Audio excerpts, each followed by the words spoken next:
I'm Coco. I'm with the UAW 2865. You feel that the Napolitano should resign? I think so. Before she resigned, the public's trust cannot be restored. We need to restore public trust to the UC, students' trust to the UC, workers' trust to the UC, and it can only start after Napolitano stepped down.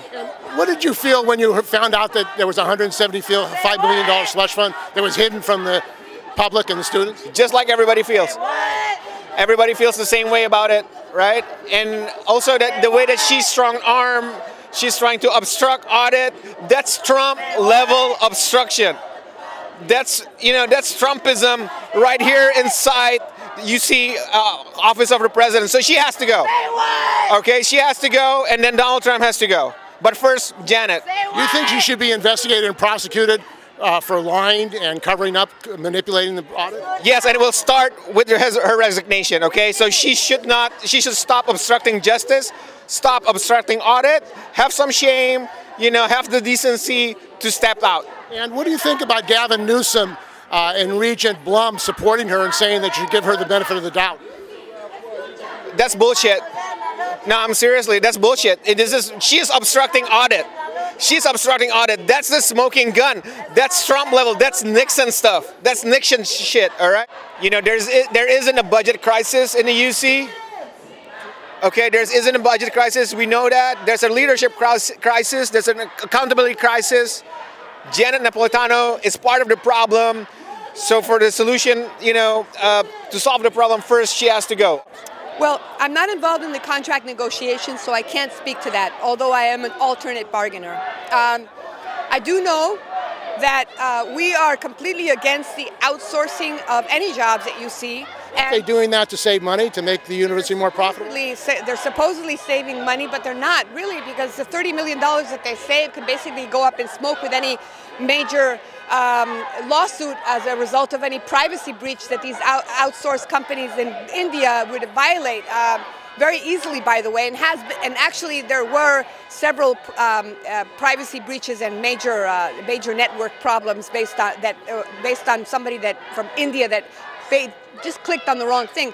But what I want to mention is that all these tactics of so-called saving money, well, we would save a lot more money if UC would reduce the executive pay, the exorbitant amount and disgustingly high level of executive pay that they have. They're basically taking this UC public money and putting it in their pocket, and in fact, as a UCSF medical interpreter, we found out that our patients, Spanish speaking, are receiving a lesser quality of care because of the fact that the language line company to which UCSF is outsourcing to is using interpreters, so-called interpreters, because they're not certified as far as we can tell, that are located outside of the United States. They're located in Costa Rica, Panama, the territory of Puerto Rico, as well as Peru and the Dominican Republic. None of whom represent population of our patient population, which is mostly Mexican and Guatemalan. And what about the president? Some people are calling for a resignation, UAW 2865. You think she should still be president of the university? I personally do not think she should ever have been president of this university to begin with. In fact, I sent a letter to her as well as the UC Regents to that effect when she was named the UC president, because of her connections with Homeland Security and the fact that she personally was responsible for the deportation of 3 million people from Latin American descent, primarily Latin American descent, Mexicans, which form part of my patient population as an interpreter. And I was very concerned, and in fact, I would be in favor of her ouster as I'm speaking as a rank and file member of UPTE. I can't speak for UPTE. Now, Gavin Newsom, Lieutenant Governor, and who's on the Regents, and also Richard Blum say that we should give her the benefit of the doubt. She's trying to do a good job. What do you think about Gavin Newsom's support for Janet Napalitano? Well, he's running for governor. I think that's an appropriate position. Maybe that's the reason why he's doing that, because he's probably, maybe he's counting on some level of financial or political support, a quid pro quo or something like that in the future when he's running. I think it's opportunist on his part? I think so. I think that I think that UC should open its eyes, because California has the potential of basically moving this entire country towards a fossil-free life. UC is claiming that they don't have any money and they want to offer everyone a 401k and get rid of our UCRP. We worked for that and we earned it and we want to keep that. 401k, how would that affect you? That would affect us because that is an option that we have right now, a 403b. They're offering all new hires a 401k as their pension bank. That is like gambling your money at the casino. And Napolitano and the executives, do you think they have your interests in mind? Napolitano, it's so much to say. The slush fund that she has, if she had our best interest, that $179 million that they have, they would do something with our retirement. They wouldn't they wouldn't hike up the students' tuition. She can do a lot for her workers. She just doesn't want to. They like that lavish life. They give themselves bonuses. They have over $500,000 in salaries. You do the math. Yolanda Jackson. I'm at UCSF Benioff Children's Hospital. Are you concerned about privatization, corporatization of the university? I think they're headed that way and they're really trying. The only thing that's holding them back, this is a state-funded hospital, so there's no way they can privatize it, but UC is so finicky like that. They fine line everything. They make you dig, they hide, they lie. How can they move ahead with attacking the workers and the unions when they themselves are refusing to really release the information about what's going on at the university? Oh, well, they're so smart. They want to outsource. They want to get outside contractors and pay them $10 where we still have to rely on the government for assistance. $10, we can't even feed our families, but you next to a worker who is a career worker doing the same work, but you don't want to pay them the same salary. So you're talking about two-tier contract for workers doing the same? That is absolutely. How does that affect morale with workers here? Well, for morale, it affects us because we do all the work. They're not adequately trained. They just come in, they give them all the overtime. So it kind of X's us out, because they're just happy to have a job. I'm Beezer DiMartelli with UAW 2865, the Student Workers Union at UC. And we're out here today in solidarity with AFSCME 3299 to protest the UC and specifically Janet Napalitano's hiding of $175 million while slashing budgets, taking worker pay cuts, and stuffing it in private executive coffers. And we're done. We're here for public education and we're here to protect the commons. What did you feel like when you found out that there was a $175 million slush fund that had been kept secret from the students, from the workers? Something about it felt like it was affirming. Like, we know that there has been money in the system for a long time. We've been hearing this narrative of poverty, but they keep raising tuitions, and we've been wondering where that money's been going, and it makes a lot of sense that it's been tucked away and hidden as we've been cutting things like class education, services for hungry students and workers. And your union is calling for the resignation of Napolitano. You think she's going to resign? We're out here to put as much pressure as we have. We've opposed her from day one. She is the former DHS secretary, and we've opposed her from the beginning, and we're out here to continue to add pressure, and we're really excited. We hope she resigns. And privatization and corporatization of the university, how is that affecting the students and the staff at the University of California? Yeah, I mean, we're seeing fewer and fewer resources going into public goods. We're seeing higher executive pays, more managers hired all the time who are being paid exorbitant salaries to do God knows what, real estate development and things like that. There used to be a lot more services, even when I was here in the beginning in 2011, that we've seen cut, and it's just been at a place where we can't take it anymore. And where do you think the labor movement should stand, the unions in California, in relationship to the university? I think the labor movement needs to take a firm stand in support of public everything, in support of public education, K through 12, and higher education. This is a system-wide issue. I think the labor movement needs to oppose Betsy DeVos. I think the labor movement needs to build solidarity with the students out here and workers out here who are already doing the work of opposing these changes. JT, we are here for our bargaining for UC is not doing good to the workers and students. And what kind of work do you do? I do transport. Were you shocked about this $175 million slush fund they have? Absolutely, absolutely, yes indeed. They're saying they don't have enough money for the workers, but then they... Yeah, they said they don't. They never have. They said they never have enough money. Well, but we have to keep fighting to get our right. Your wages, as a cost of living, are you keeping up with the cost of living in California? Oh, no. I have family. It's really hard for one income. It's really hard. And I live here in the Bay Area, even harder. Oh, my name is Grace Lynn. I'm a member of the Undergraduate Workers Union, a union that just formed at UC Berkeley in the Dining Commons to stand in solidarity with AFSCME, who are protesting this, how the Regents is secretive, how they are hiding funds. They refuse to distribute funds to people who need it. I'm a worker. I need a higher wage. I need like safe working shoes. But they don't want to give it to us because it costs too much money. Meanwhile, they have millions of dollars just stored up here, apparently. Not literally here, but like. So you're saying that you're not even paid enough, yet there's a $175 million slush fund? Yeah. So they're saying that we're in a budget crisis, or that they have to, be more responsible with spending. Meanwhile, they don't even pay their workers enough. I have coworkers who definitely need to be paid more. I don't even have paid sick days, and I work with food every day. Like. There are so many problems that they always say, like, oh, we just can't spend the money to fix the problem. Meanwhile, they have the money to fix the problem. They have the money to spend on their own lavish going away parties, on their travel expenses. We don't have, I'm not going to curse, but we don't have the money to survive, and they still raise the tuition on us. So you feel basically they're betraying the real principles of free public education?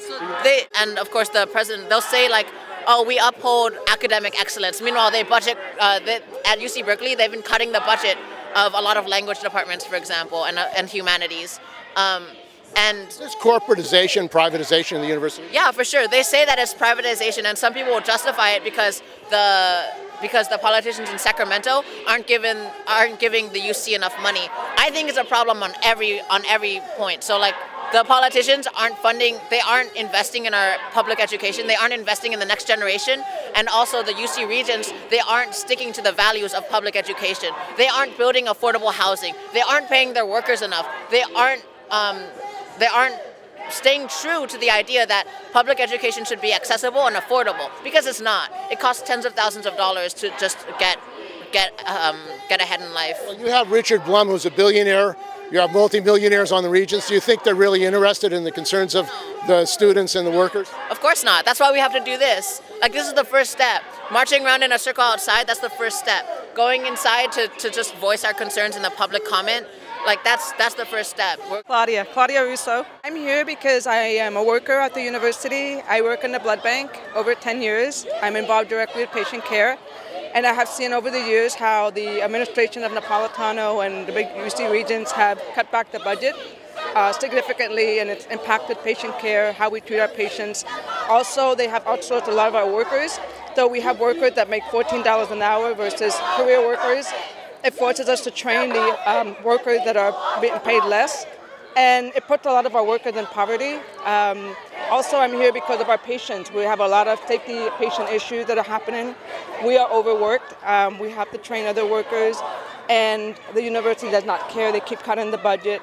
Right now, they want to cut $80 million from the UC hospital system. So in the blood bank, since 2015, we've had 50% of our hospital lab technicians let go and never replaced. And well, I've mentioned it to management. They don't really care. So today I spoke in the Regents because I'm speaking for our patients, for our workers, and for our students. And I mean, do you find it shocking that while you're being cut back and you don't have enough money for regular workers. They have a $175 million slush fund. I mean, where are the priorities? I mean, is that the question you're asking? Absolutely. I think it's shocking. I think it's shocking that they recently did they ratified with the Teamsters, but they hid the money from Teamsters and they did it under bad faith. And now they offered AFSCME members 0% for 5 years, but they're increasing everything else, healthcare, UCRP, pensions, everything's going up, but they had the nerve to give us 0%. Since 2014, the university has made over $650 million. They're asking for the students for a 2.5% rate hike, which gives them another $88 million. So yeah, they're being very dishonest with us. And we, the workers, because we are the workers that we are, this university hospital has been one of the top 10 hospitals for more than 10 years in the whole country. And they also are trying to put you into a 401k. What is that all about on your pension system? Well, basically what they're doing is that instead of keeping one universal pension plan, they want to, the people are grandfathered on the 1976 title rule, but anybody after 2013, they're trying to force them into a 401k. The reason for that is so that they can avoid having to be part of giving us distributions, because right now they give us 14%, they contribute to our pension, and they don't want to give us anything. And the regents, you have the billionaires, Richard Blum, multimillionaires, there's no labor representative. I mean, do you think these regents are really concerned about your situation and other workers and students at UC? I don't think so. I think their lifestyle is so way far up there. They're like on Mount Everest and we're down in the ground level.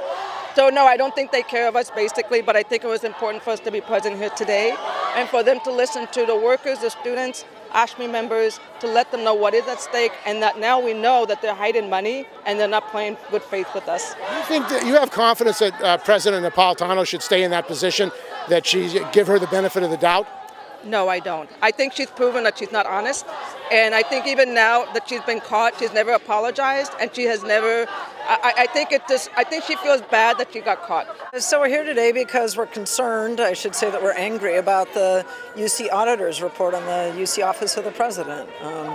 You know, for years we've been raising concerns about rising costs for students in tuition and housing, UC's use of poverty wage and contract employers, and we've insisted that the UC has the money. Well, the auditor's report shows, in fact, that they do, and that UC has been lying all along. So we're here to raise our concerns about that and to insist that actually they realign their values, that UC can do better, they have to do better. They're creating communities of poverty around the UCs, and there's no excuse for that. And privatization and outsourcing, it seems like more and more consultants, more and more outsourced workers. Do you think that that's really the policy of the University of California Regents and administration? They would never say that it's their policy. It's absolutely their practice. We have not seen the number of service worker employees, full-time employees at UC grow, certainly not in proportion to the number of students who've grown. It's great that there are more students, but that means there's more work to do. So that hurts the public and the students who use UC? Absolutely. The third largest employer in the state now is hiring poverty wage jobs, and that's only bad for the economy. It's bad for the communities around UC. It's bad for those families. And they outsourced some tech workers here at UCSF and moved it to India. I mean, what are your feelings about that? I mean, it's public workers, they need jobs here, and yet they're being outsourced? Yeah, exactly. And UC claims to be, you know, a real mover in the global economy, right? Well, so what kind of global economy are we talking about here? One where local economies are demolished? Apparently. Well, we insist that they can do better. It doesn't have to be that way. And Gavin Newsom and Richard Blum have said we should give President Napolitano the benefit of the doubt about what happened. What's your feeling about that? You know, honestly, that the regents refuse to see the truth. You know, they really, they don't care. What they do care about is when we organize to force them to, you know, care about, you know, any amount of, God, how to put it nicely. When we're able to organize enough to create any sort of a crisis for them to actually mess with the things they do care about, that's when they care, unfortunately. The public in California, they expect accountability, they expect transparency of a public institution. Do you think that the labor movement in California, the California AFL-CIO, should take a stand on what's happening here at UC? I think so. In fact, you know, we're the largest employee union at UC, but along with all the other UC unions, we're all outraged about this, and we have the support of the California Labor Federation. And It's because this is a major employer, right? And we're about not just quality jobs, that's super important, but we're also about fighting for the public, fighting for affordable, accessible, free public education, good health care. And the medical centers, the campuses should not be places of profit for a very few billionaires who sit on the Board of Regents. Are you surprised that there's no labor representative on the Board of Regents? I mean, they're business people, they're executives, they're billionaires, but no labor representative? You said they're executives and business people and billionaires, so no, I'm not surprised they don't have a labor rep on the board. Should they? They should, absolutely. But Dolores Huerta was the last one. Exactly. You know, so we have a system where the governor appoints the regents, and I think that there will be made to both preserve the necessary autonomy that's needed to keep a free and expansive. The wealth in California, I mean, you've got 130 billionaires in California, massive wealth, Facebook, and yet you can't have free public education for these young people.